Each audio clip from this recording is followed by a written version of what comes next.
Linfoma Hodgkin y no Hodgkin, Fit, Bárbara Silva y Alexander Centeno. Los linfomas son cánceres que comienzan en los glóbulos blancos, llamados linfocitos. Existen dos tipos principales de linfoma, el linfoma Hodgkin y el linfoma no Hodgkin. Para entender qué es el linfoma de Hodgkin, resulta útil conocer sobre el sistema linfático. El sistema linfático es parte del sistema inmunitario, que ayuda a combatir infecciones y algunas otras enfermedades. También ayuda a controlar la circulación de líquidos en el cuerpo. El sistema linfático está compuesto principalmente por células llamadas linfocitos, un tipo de glóbulo blanco. Hay dos tipos principales, los linfocitos B, que estas son las células que producen proteínas llamadas anticuerpos para ayudar a proteger el cuerpo contra los gérmenes, bacterias y virus. Y los linfocitos T. Existen muchos tipos de células T. Algunas células T destruyen gérmenes o células anormales en el cuerpo. Otras células T estimulan o desaceleran la actividad de otras células del sistema inmunitario. Por lo general, el linfoma de Hodgkin empieza en los linfocitos B. Es importante saber que el linfoma de Hodgkin es una proliferación maligna diseminada de células del sistema linforeticular que compromete fundamentalmente el tejido de los ganglios linfáticos, el vaso, el hígado y la médula ósea. El linfoma de Hodgkin es un subtipo de linfoma que es un tipo de enfermedad oncohematológica que se conocen bajo de este nombre las enfermedades en las que las células que se malignizan son células que están en la sangre, como en las leucemias. Cuando las células afectan son los linfocitos, que son un subtipo de glóbulos blancos muy importante que forman parte de nuestras defensas y se originan en el sistema linfoide, que son los ganglios linfáticos, vasos, etc. Hablamos de un diagnóstico de linfoma. Hablemos del comienzo y propagación del linfoma de Hodgkin. El tejido linfático se encuentra en muchas partes del cuerpo, de modo que el linfoma de Hodgkin puede originarse en casi todas las partes del cuerpo. Las principales localizaciones del tejido linfático son ganglios linfáticos. Estos son un grupo de linfocitos y otro tipo de células del sistema inmunitario que tienen la forma de un frijol. Estos se encuentran por todo el cuerpo, incluyendo dentro del tórax, el abdomen, vientre y pelvis. El otro tipo son los vasos linfáticos. Esto es una red de tubos diminutos muy parecidos a los vasos sanguíneos, que se conectan desde los ganglios linfáticos y transportan células inmunes en el líquido, que es como un líquido claro llamado linfa. El vaso. El vaso es un órgano que se encuentra debajo de las costillas inferiores en un costado izquierdo. El vaso forma parte del sistema inmunitario y produce linfocitos y otras células del sistema. Médula ósea. La médula ósea es el tejido esponjoso y líquido que se encuentra dentro de ciertos huesos. El timo. El timo es un órgano pequeño que se encuentra detrás de la parte superior del esternón y frente al corazón. Este órgano es importante para el desarrollo del linfocitos T. Adenoides y amígdalas. Estas son conglomerados de tejido linfático en la parte posterior de su garganta. Ambas ayudan a producir anticuerpos contra los gérmenes que son inhalados o tragados. Tracto digestivo. El estómago, los intestinos, así como muchos otros órganos, también contienen tejido linfático. Aunque el linfoma de Hodgkin puede comenzar en cualquier lugar, se origina con más frecuencia en los ganglios linfáticos de la parte superior del cuerpo. Las localizaciones más frecuentes son el tórax, el cuello y debajo de los brazos. Con más frecuencia, el linfoma de Hodgkin se propaga por los vasos linfáticos de ganglio a ganglio. Pocas veces, durante la etapa avanzada de la enfermedad, puede invadir el torrente sanguíneo y propagarse a otras partes del cuerpo, como lo es el hígado, los pulmones y o la médula ósea. Los diferentes tipos de linfoma de Hodgkin pueden crecer y propagarse de una manera diferente y pueden ser tratados de forma distinta. Primero, el linfoma de Hodgkin clásico. El linfoma de Hodgkin clásico representa más del 9 de 10 casos de linfoma de Hodgkin en los países desarrollados. Las células cancerosas se denominan células Red-Sternberg. Por lo general, estas células son un tipo anormal de linfocitos B. Los ganglios linfáticos agrandados en las personas con linfoma de Hodgkin usualmente tienen un pequeño número de células Red-Sternberg son muchas células inmunitarias normales circundantes que otras células inmunitarias causan la mayor parte de la hinchazón en los ganglios linfáticos. El linfoma de Hodgkin clásico tiene 4 subtipos. Linfoma de Hodgkin con esclerosis nodular. Es el tipo de enfermedad de Hodgkin más común en países desarrollados. Es responsable de aproximadamente de 7 a 10 casos. Es más común en adolescentes y adultos jóvenes. Tiende a originarse en los ganglios linfáticos del cuello o del tórax.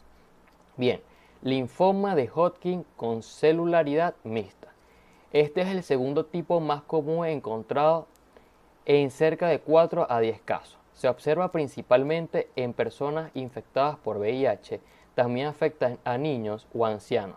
Puede originarse en cualquier ganglio linfático, aunque ocurre con más frecuencia en la mitad superior del cuerpo. Bien, el linfoma de Hodgkin con predominio linfocitario. Este subtipo no es común, por lo general se presenta a la mitad superior del cuerpo y rara vez se encuentra en más de uno de 4 ganglios linfáticos.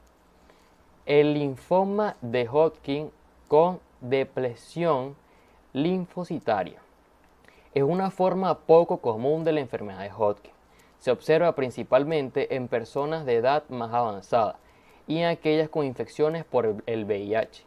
Es más agresivo que otros tipos de linfoma de Hodgkin.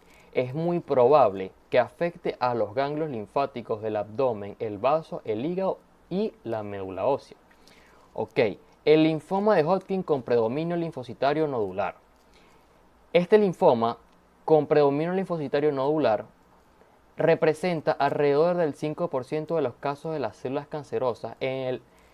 Son grandes llamadas células PORCOM, ya que lucen como palomitas de maíz. Las células son variantes de las células del Red Sandberg. También es posible que a estas células las llamen las células linfocitarias y histocíticas, que es la L y H. La mayoría de los pacientes con linfoma de Hodgkin debutan con adenopatías cervicales o axilares. Si bien no se ha esclarecido el mecanismo, se puede haber dolor, rara vez en las regiones enfermas. Inmediatamente después de tomar bebidas alcohólicas, a veces es una indicación temprana del diagnóstico. A medida que la enfermedad se disemina a través del sistema reticuloendotelial, en general las localizaciones contiguas aparecen otras manifestaciones. El prurito intenso refractario a las terapias habituales puede ser un síntoma temprano, que puede ser un síntoma general, que son fiebre, sudoración nocturna y pérdida del apetito, que produce un descenso de peso no deliberado. Otro tipo son la obstrucción intra o extracelular de los conductos biliares, que son de los miembros inferiores debido a la obstrucción linfática de la pelvis o la región inguinal, disnea grave y sibilancias debidas a la comprensión traqueobronquial como resultado de la enfermedad mediástica.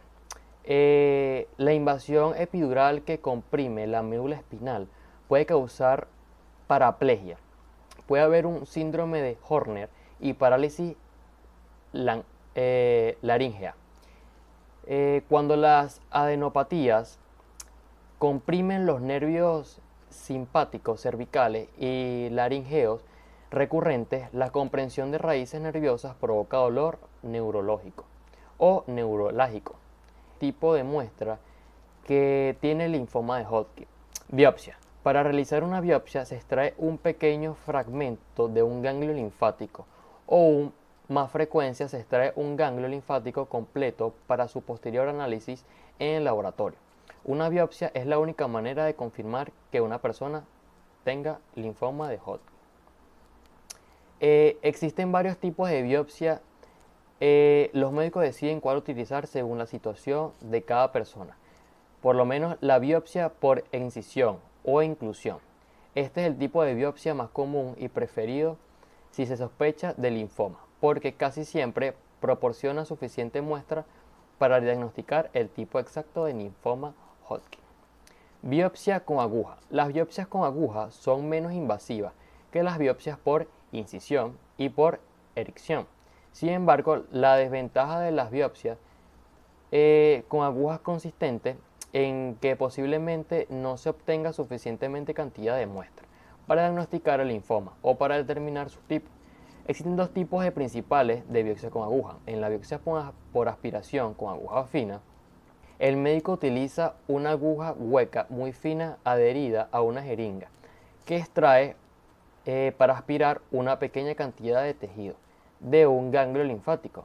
El otro tipo es por la biopsia por punción con aguja gruesa. Se extrae una aguja más gruesa para extraer un fragmento de tejido ligeramente más grande. Otros tipos de biopsia, estos procedimientos no se hacen normalmente para diagnosticar el linfoma, pero puede ser que se use para ayudarla a determinar la etapa o la extensión de un linfoma ya diagnosticado. Por lo menos la aspiración y biopsia de médula ósea. Esta es una aspiración de médula ósea que lo que hace es sacar una pequeña biopsia de la médula ósea. La punción lumbar. Esta prueba se usa para detectar células de linfoma en el líquido cefalorraquídeo. Muestras del líquido pleural o peritoneal. El linfoma que se ha propagado al tórax o al abdomen puede causar la acumulación de líquido. Pruebas de laboratorio. De las muestras de biopsia, la citometría de flujo inmunohistoquímica o las pruebas de cromosomas son algunos tipos de linfoma que las células tienen cambios de cromosomas, tal como demasiados cromosomas o muy pocos. De estos cromosomas, ya que son anormales, puede aclarar el diagnóstico del linfoma. La citogenética. En esta prueba de laboratorio, las células se examinan para saber si hay anomalías en los cromosomas. Hibridación in situ con fluorescencia. En esta prueba se examina más minuciosamente el ADN de las células del linfoma, utilizando tintes fluorescentes especiales que solo se adhieren a ciertos genes o partes de los cromosomas. Reacción en cadena de la polimerasa o el PCR. Existen otros tipos de diagnóstico como lo son por imagen, que podemos encontrar la radiografía de tórax, que aquí se pueden realizar radiografías de tórax para determinar si hay ganglios linfáticos agrandados en esta área. Otro tipo sería la tomografía computarizada, que es una biopsia con aguja guiada por tomografía computarizada. Esta tiene imágenes por resonancia magnética o ecografía o ultrasonido. Por último, podemos encontrar la gammagrafía ósea. Por lo general, este estudio se hace si la persona está presentando dolor de huesos o los resultados del laboratorio sugieren que el linfoma pudo haber alcanzado los huesos. Luego de las biopsias, bien sea por punción con aguja fina o por punción con aguja gruesa, se procede a hacer el protocolo de coloración y luego de este procedimiento de obtención de muestra podemos encontrar lo siguiente. Pero antes debemos que saber que el linfoma de Hodgkin, la tiroides, es raro y puede simular un tumor epitelial tiroideo primario o tiroiditis clínica. Citológicamente la celularidad varía de un caso a otro. En algunos casos las células de Rett-Steinberg o por sus siglas RS están presentes en un fondo mixto de linfocitos pequeños, células plasmáticas, eosinófilos, histocitos, fibroblastos y capilares. Pero es posible que las células de RS no se reconozcan como tales, porque el linfoma de Hodgkin primario de tiroides es una enfermedad tan rara que en cambio las células de RS se consideran atípicas, pero de significado incierto. En algunos casos, su gran tamaño plantea la posibilidad de un carcinoma anaplásico indiferenciado, pero las características clínicas y de imagen pueden ayudar a distinguir estos dos muy bien. Procederé a explicarles las imágenes citológicas del linfoma de Hodgkin y sus derivantes. Ok, bueno, en esta primera imagen podemos observar que las células varían mucho en tamaño e incluyen células binucleadas y multinucleadas, muy grandes, dispersas, con características de células de Rett-Steinberg. El frotis es con tinción con hematocilina y eosina. En la segunda imagen podemos encontrar a simple vista la célula de Rett-Steinberg multinucleada y unos linfocitos normales bien definidos. En la tercera imagen se puede apreciar el linfoma de Hodgkin de células de RS. Se reconoce una célula de RS clásica con macronúcleos enfrentados en espejo y macronucleolos, justo por encima de una célula de Rett-Sternberg mononucleada, que ha perdido su citoplasma. Obsérvese que los nucleolos de estas tres células tienen un diámetro igual o superior a de los hematíes del fondo. La técnica que se implementó aquí fue la técnica de Romanowski. En la cuarta imagen podemos encontrar el linfoma de Hodgkin de células de RS clásica. Esta resulta evidente en los macronúcleos de color rojo en esta célula de RS binucleada en la que el citoplasma se ha separado parcialmente del núcleo. Existen núcleos de linfocitos atípicos sin citoplasma por encima y a la izquierda de la célula de Rett-Sternberg. Estas células pueden presentar variantes de este tipo celular, pero no resulta tan diagnóstica. El protocolo fue aquí el de Papanicolau. En la quinta imagen encontraremos el linfoma de Hodgkin de células de Rett-Sternberg mononucleada. Esta célula de Hodgkin hipervoluda muestra un núcleo cereviforme y no tiene macronúcleo visible. En la parte superior derecha se observa otra célula de RS mononucleada. Aquí la técnica fue la de Romanowski. En la sexta imagen se puede observar el linfoma de Hodgkin de células de RS mononucleada. Se observan dos macronúcleos dentro de un único núcleo de gran tamaño, que muestra un contorno claramente lobulado y una gran cantidad de citoplasma pálido y homogéneo. Esta célula mide 5 veces más que la de los linfocitos pequeños que la rodean. Aquí la técnica fue igualmente la de Romanowski. En la séptima imagen encontraremos el linfoma de Hodgkin de microgranuloma. Un microgranuloma en la misma extensión de la imagen 2, que muestra un agrandado laxo de células con núcleos fusiformes en forma de semiluna y con un citoplasma mal definido. Se observa el núcleo atípico de un linfocito en la parte superior izquierda. Aquí la técnica fue la de Romanowski. En la octava encontraremos el linfoma de Hodgkin con variante sincitial. Existen numerosas variantes de las células de Rett-Sternberg mononucleadas que tienen macronúcleos de forma anormales y que se mezclan con los linfocitos pequeños. Esta imagen se puede confundir con un linfoma de Hodgkin de células grandes. En la novena se encuentra el linfoma de Hodgkin con variante supuraliva. Esta extensión está llena de neutrófilos, pero mezclados con ellos se observan las células grandes, como esta célula de Rett-Sternberg trinucleada. Con sus macronucleolos característicos, sus contornos nucleares lobulados, esta célula se rodea de neutrófilos del fondo. La variante neutrofílica de un linfoma anaplásico de células grandes puede mostrar una imagen idéntica a esta. Hay que saber que el caso clínico que verán a continuación solamente representa el 5% de todos los linfomas. El linfoma de Hodgkin con depresión linfocitaria, o por sus siglas LHDL, es el subtipo menos frecuente, solamente el 5% de todos los casos de linfoma de Hodgkin. Típicamente compromete ganglios periféricos y retroperitoneales, el hígado, vaso, médula ósea, con más del 50% de los casos, asociándose a fiebre intermitente, sudoración nocturna y marcada pérdida de peso. Las estadísticas señalan cierta asociación preferencial en adultos mayores entre este subtipo y el SIDA. Se presenta a consulta a varón de 38 años de edad, agricultor, natural y procedente del Lamas distrito de San Martín en la jungla peruana. Relativamente bien de salud hasta hacía 8 meses, en que se presentó diarreas líquidas 10 veces al día, con moco sin sangre, malestar general y dolor abdominal de tipo cólico, que cedía con antiespasmódicos. En el hospital de Lamas le detectaron Ascaris lumbricoides en S.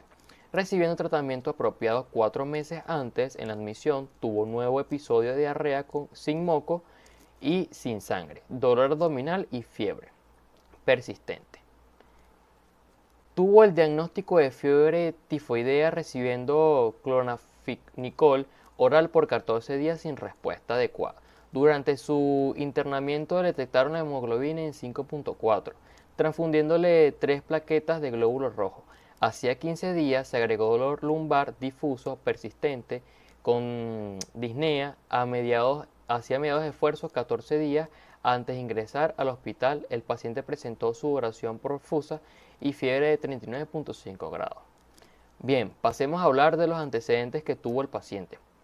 Niega tener algún trastorno alimenticio, niega tabaquismo. Actualmente consume alcohol ocasionalmente. Bien, fue diagnosticado de liatisis renal en 1998. En ese tiempo fumaba ocasionalmente y era alérgico a metacimol. No recibió vacunaciones durante su infancia. El padre sufría de diabetes mellitus tipo 2 y la madre hipertensión arterial. Al paciente se le aplicó una serie de exámenes físicos que dieron por resultado lo siguiente. Este mostraba mal estado general, con palidez marcada, lúcido, orientado en tiempo y espacio. Su frecuencia cardíaca era 100 por minuto, su frecuencia respiratoria era de 24 y su presión arterial era de 100/50. Su temperatura era de 99.1 grados, su talla era de 1.67 metros, pesaba 47 kilos y hace un año pesaba 65 kilos. El tejido celular subcutáneo estaba disminuido. Había múltiples adenopatías blandas, móviles, no sensibles de la presión ni adheridas a planos profundos de menos de 0.5 centímetros en cuello, axilas e ingles.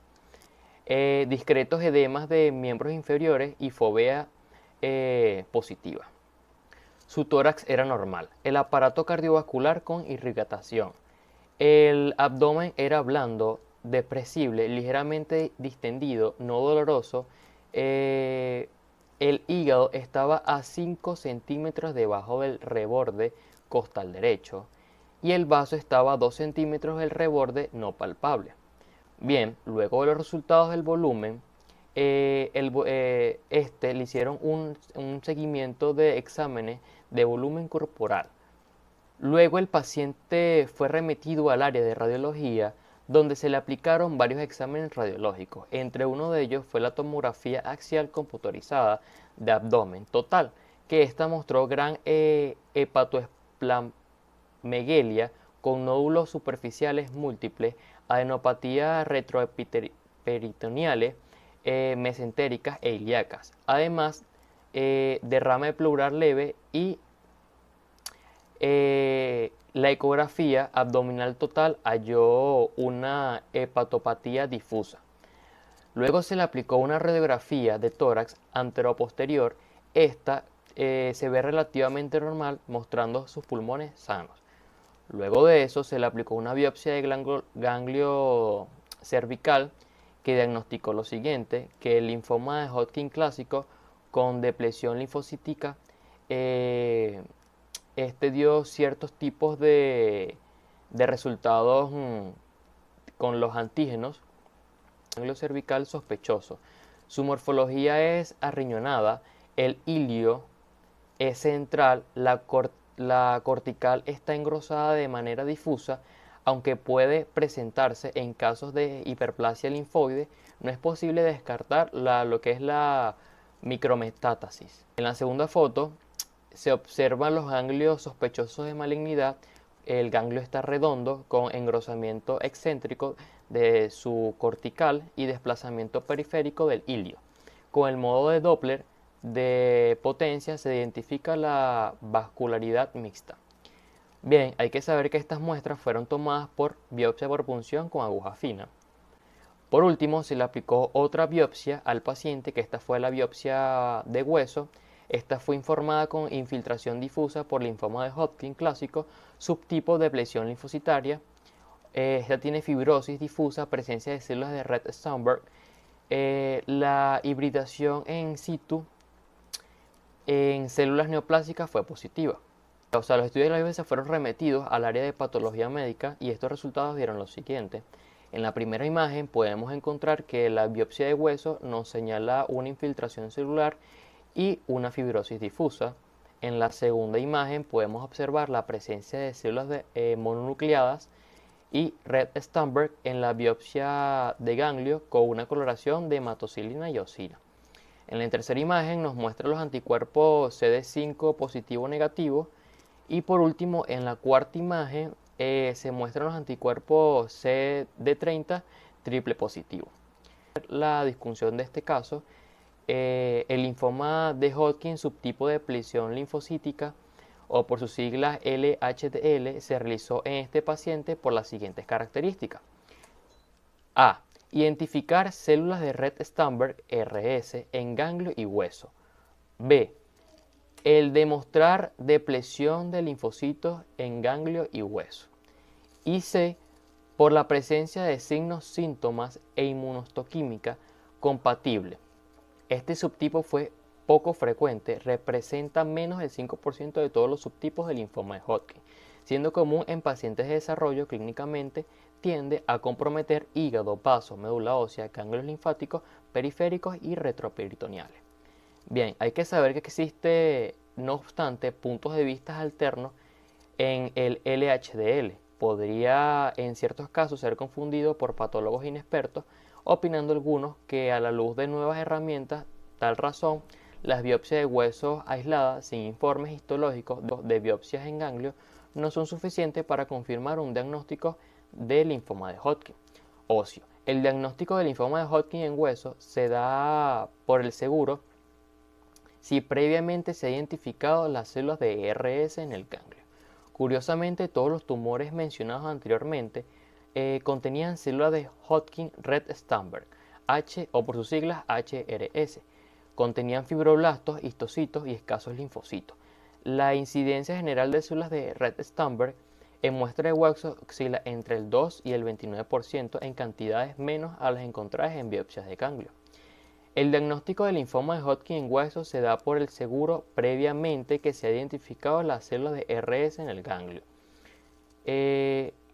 Algunos asocian la presencia de fibrosis medular en LHDL a la posibilidad de recaídas tempranas y más efectos colaterales a consecuencia de la quimioterapia. Y ahora vamos con un quiz rápido. Pregunta número 1. ¿Cuál es la célula principal en el linfoma de Hodgkin? A. Rett-Steinberg, B. Histocitos, C. Linfocitos o D. Todas las anteriores. Pregunta número 2. ¿En dónde se empieza el linfoma de Hodgkin? A. Linfocitos B o B. Linfocitos T. Pregunta número 3. El linfoma de Hodgkin clásico tiene subtipos. ¿Cuántos subtipos tiene? Respuesta A, 6, B, 5, C, 7 o D, 4. Pregunta número 4. ¿Cuál es el linfoma de Hodgkin más normal a nivel mundial? A. Linfoma de Hodgkin con esclerosis nodular. B. Linfoma de Hodgkin con celularidad mixta. C. Linfoma de Hodgkin con predominio linfocitario. O D. Linfoma de Hodgkin con depleción linfocitaria. ¿Por dónde se propaga con más frecuencia el linfoma de Hodgkin? A. Adenoides, B. Ganglios, C. Vaso o D. Médula ósea. Recuerden dejar las respuestas de sus preguntas en la caja de comentarios. Continuando con el tema a exponer, pero en un orden de ideas distinto, proseguiremos con los linfomas no Hodgkin.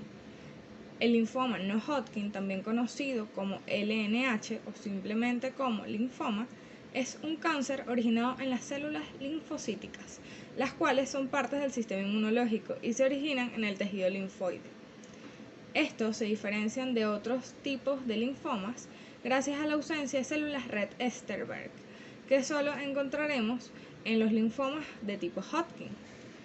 Ambos tipos de linfomas se comportan, propagan y responden al tratamiento de maneras muy distintas. En el caso de los linfomas no Hodgkin pueden generarse a partir de los linfocitos B, los linfocitos T o los linfocitos NK, siendo mucho más probable su aparición en los linfocitos B, teniendo el 90% de los casos a su favor. Por esto mismo, este tipo de linfoma afecta generalmente a personas de mediana edad en adelante, es decir, hasta los adultos mayores, ya que los subtipos más frecuentes afectan mayormente personas de este rango de edad, como por ejemplo linfoma difuso de células B grandes. Imagen número 10. Linfoma de Manto. Linfocitos monomorfos de tamaño igual con una moderada irregularidad en los núcleos y escaso citoplasma visible. Obsérvese la ausencia de cualquier otro tipo celular. Técnica Romanowski.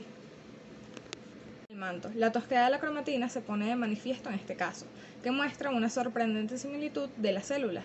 Los nucleolos son prominentes y esta imagen resulta indistinguible a un linfoma linfocítico de células pequeñas. Tinción de Papanicolau. Linfoma linfocítico de células pequeñas. Esta población monomorfa de linfocitos pequeños atípicos muestran contornos nucleares lisos y escaso citoplasma. También se reconocen algunos linfocitos de aspecto más normal. Técnica Romanowski. De bajo grado. Esta extensión está constituida por linfocitos pequeños, hendidos y escasos linfocitos más grandes. El grado de formación de hendiduras en el núcleo es variable, ya que en algunas células apenas tienen una incisión nuclear mínima, mientras que otras presentan hendiduras prominentes que casi parecen dividir el núcleo en dos partes. Técnica de Romanowski. Una aparente imagen de pleomorfismo de los linfocitos se debe en realidad a la existencia de dos poblaciones celulares, una de linfocitos pequeños y otros linfocitos foliculares grandes. Algunas de las de mayor tamaño muestran una ligera irregularidad de contorno. Técnica de Romanowski. Variante de células en anillo de sello. Se observan vacuolas citoplasmáticas ópticamente vacías dentro de la mayoría de estos linfocitos isomorfos, lo que dan lugar a núcleos de aspecto cóncavo, a diferencia de los que sucede en los carcinomas. Existen numerosos cuerpos linfoglandulares y las células se disponen sueltas. Técnica de Romanowski. Difuso de células grandes. Los linfocitos grandes que contienen innumerables vacuolas citoplasmáticas y una cromatina nuclear tosca y que se mezclan con los cuerpos linfoglandulares parcialmente vacuolados. Aunque resulta evidente la tosquedad de la cromatina, a menudo resulta difícil observar nucleolos con una tinción, salvo a las células situadas en la parte inferior derecha. Técnica Romanowski. Especificado. Las células son de talla grande, pero uniformes a nivel morfológico y con un citoplasma amplio. Los macronucleolos contienen uno o más nucleolos claramente aumentados de tamaño. Técnica de Papanicolau. Inmunohistoquímica para la desoxinucleotidil transferencia terminal, o TDT, que muestra positividad nuclear. Se reconocen múltiples nucleolos pequeños y un halo citoplasmático claro, pero no vacuolas citoplasmáticas de grasa. Tinción de Papanicolau. El sistema nervioso central son el grupo de neoplasias malignas de origen linfoide extranodal primarias del sistema nervioso central en ausencia de enfermedad fuera del sistema nervioso central al momento del diagnóstico, que se pueden presentar en encéfalo, leptomeninges, médula espinal u ojos. Esta anomalía es sumamente rara en la infancia y se desconoce su incidencia, pero distintas series señalan que representa entre el 1 al 1.5% de los linfomas no Hodgkin en menores de 19 años. Se estiman 15 a 20 casos al año en Norteamérica. Ingresa paciente femenino de 10 años y 10 meses de edad, cuyo padecimiento tenía un mes de evolución con presencia de vómitos incoercibles y cambios en el estado general. Se le trató como enfermedad acidopéctica sin mejoría. Tiempo después presentó alteraciones neurológicas en la marcha, por lo tanto se realizó una tomografía computarizada de cráneo, en la cual se evidencia una imagen hiperdensa de 1.5 por 3.5 centímetros que desplazaba ventralmente el tallo cerebral. La resonancia magnética mostró una lesión del cuarto ventrículo intensa, homogénea, extraaxial, que reforzaba de forma difusa el contraste glandolino, sin infiltración aparente del cuarto ventrículo ni del péndulo cereboloso, por lo que se sospechó diagnóstico de meduloblastoma. Lo anterior llevó a decidir una resección quirúrgica de la lesión en un 90% aproximadamente. Un informe transquirúrgico de patología informó de un tumor de células pequeñas redondas y azules. El informe histopatológico final fue de neoplasia maligna de estirpe linfoide con marcadores inmunohistoquímicos positivos para CD45 y CD20. Base para el diagnóstico del linfoma difuso de células grandes. B. Tomografía por emisión de positrones con fluorodesoxiglucosa mostró una lesión infratentorial hiperdensa de 15 por 11 milímetros, localizada en el cuarto ventrículo con aumento de la actividad glucolítica y valor máximo estandarizado de captación, submax, de hasta 12.7. De resto fue un rastreo normal. Parte del estudio diagnóstico se efectuaron varios análisis para descartar inmunodeficiencia primaria o secundaria asociada con el diagnóstico emitido. Determinación de inmunoglobulinas séricas, IgG, de 915 mg sobre decilitro, IgM, 157 mg sobre decilitro, IgA, 136 mg sobre decilitro y determinación por ELISA del virus de inmunodeficiencia humana, VIH, negativo. Exámenes radiológicos, tomografía computarizada, reconstrucciones axiales, A. Fase simple, lesión al interior del cuarto ventrículo con contornos regulares, homogénea e hiperdensa. B. Fase contrastada, realce de forma leve con administración de medio de contraste 60 UH. Resonancia magnética. A. Estudio simple en fase T2 flare, corte axial. B. Estudio contrastado en fase T1, corte axial, realce de forma homogénea posterior a la administración del medio de contraste. C. Fase T1, corte sagital con medio de contraste. De positrones. A. Reconstrucción axial, aumento de metabolismo submax 12.7. B. Proyección cuerpo entero con aumento del metabolismo en fosa posterior, eliminación normal del marcador radioactivo en la vejiga urinaria. C. Proyección sagital del cráneo, aumento del metabolismo en fosa posterior, que se encuentra señalado con una flecha. Tinción de hematoxilina eosina, neoplasia maligna estirpe linfoide que crece en láminas sólidas, células de tamaño mediano a grande, escaso citoplasma, núcleos ovales, cromatina abierta, nucleolo prominente, y estas células alternan con linfocitos maduros residuales. CD45, antígeno común leucocitario, positivo, intensa y difusamente decorando la membrana celular. 20, positivo intensamente en la membrana de los linfocitos B. Quimioterapia con fase de citorreducción similar al linfoma no-Hodgkin de células B.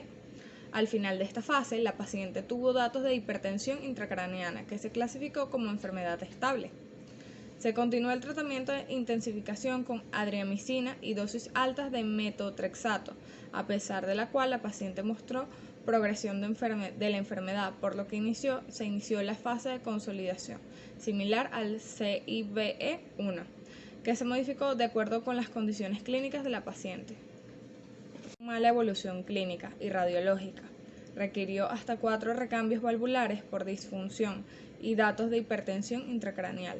Además, había datos de toxicidad hematológica, neutropenia grado 4 e infecciosa relacionada con el tratamiento. La niña falleció con datos de progresión tumoral y sepsis a los 6 meses del diagnóstico.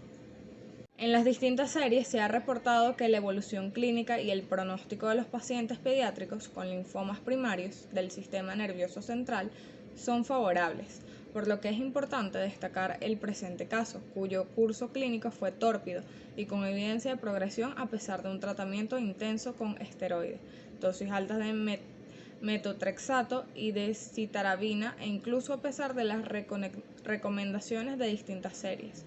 Radioterapia cráneoespinal es de suma importancia la identificación temprana y el diagnóstico oportuno de esta afección, así como definir un tratamiento estandarizado para emitir recomendaciones para nuestra población. Quiz rápido número 2. Los linfomas no-Hodgkin pueden darse en los linfocitos de tipo B o linfocitos de tipo T. Sin embargo, hay un gran porcentaje diferencial en la frecuencia de los mismos. ¿En cuál de estos linfocitos es más probable su aparición? ¿Linfocitos B, linfocitos T o linfocitos NK? Pregunta número 2. ¿Es posible en todos los casos y diferentes tipos de linfoma no-Hodgkin emitir un diagnóstico definitivo solo por la prueba del PAF? ¿Sí o no? Recuerda dejar su respuesta y justificación en la caja de comentarios. Pregunta número 3. ¿Cuál es el linfoma no-Hodgkin más común a nivel mundial? Linfoma difuso de células B grandes, linfoma de células T periférico, linfoma folicular o linfoma linfoplasmocítico. Última pregunta. ¿Cuál es el grupo de edad más afectado por los linfomas no-Hodgkin? ¿Niñez e infancia temprana, adolescencia y adultez temprana o mediana edad y tercera edad? Por favor, recuerden dejar sus respuestas en la caja de comentarios.